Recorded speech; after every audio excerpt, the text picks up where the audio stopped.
Morning. So, I work really long hours now, and I'm not always on the in the know anymore with like the latest progressive happenings.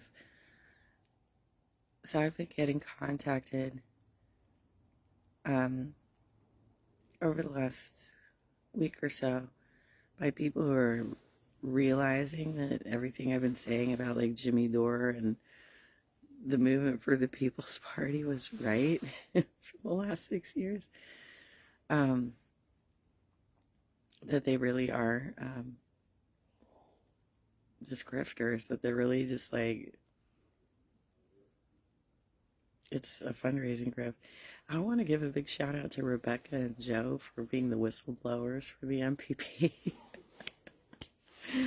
They really did get this ball rolling quite a bit with the whole petitioners. So Jordan Sheridan covered this, I guess, yesterday, or maybe he's been covering it for a little bit, but I can't. First of all, I don't watch him because of that whole Me Too thing that happened in 2017. I just, he didn't deal with it appropriately, in my opinion, at all.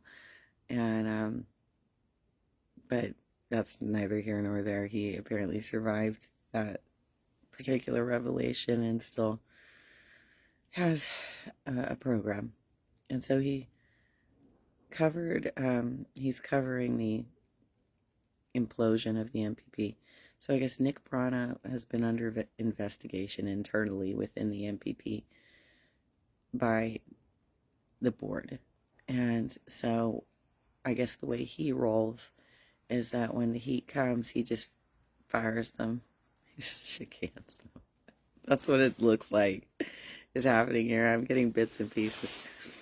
The coverage that Jordan did is way too apologetic to the anti-vax, anti-maskers. Way too apologetic.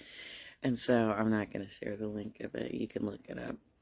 But he interviews Rebecca and goes over some of the leaks that he's gotten out of the organization and how he's careful here, that he's like, he knows things, but he cannot confirm them.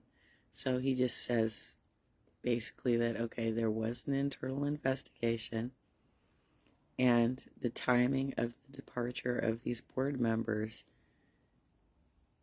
oddly syncs up with this investigation.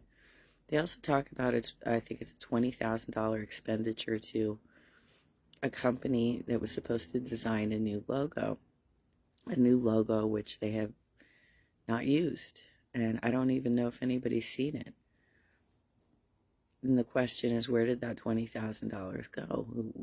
What was it used on?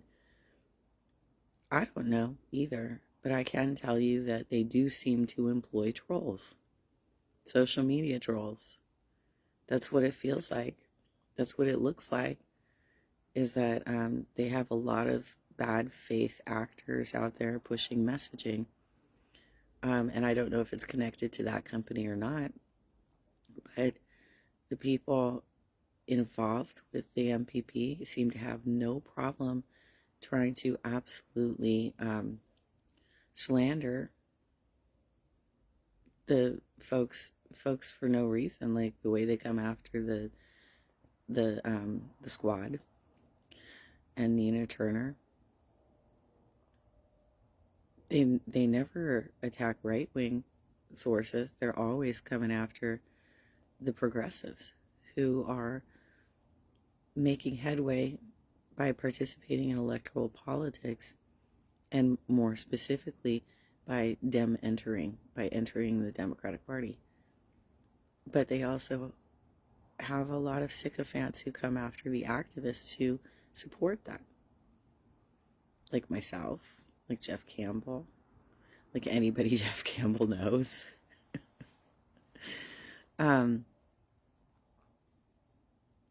When you look at the amount of money that is unaccounted for in regards to how it's spent, and you look at the people who are lifting up their messaging, you have to wonder,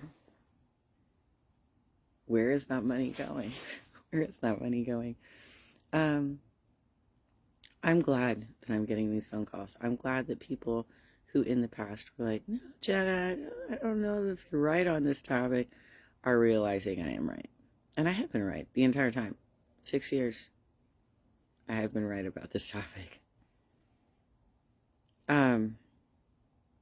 There were a lot of people who did not want to see Bernie succeed, but they wanted to ride on those coattails of success. They wanted to use his name as a brand name.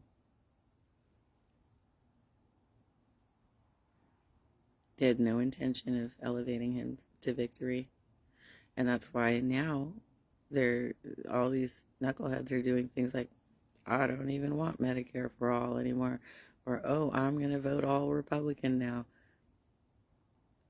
They always were. They were never on our side. They were never on our side. But I'm glad that a lot of you are finally realizing that. It took long enough, but I'm glad it's finally there.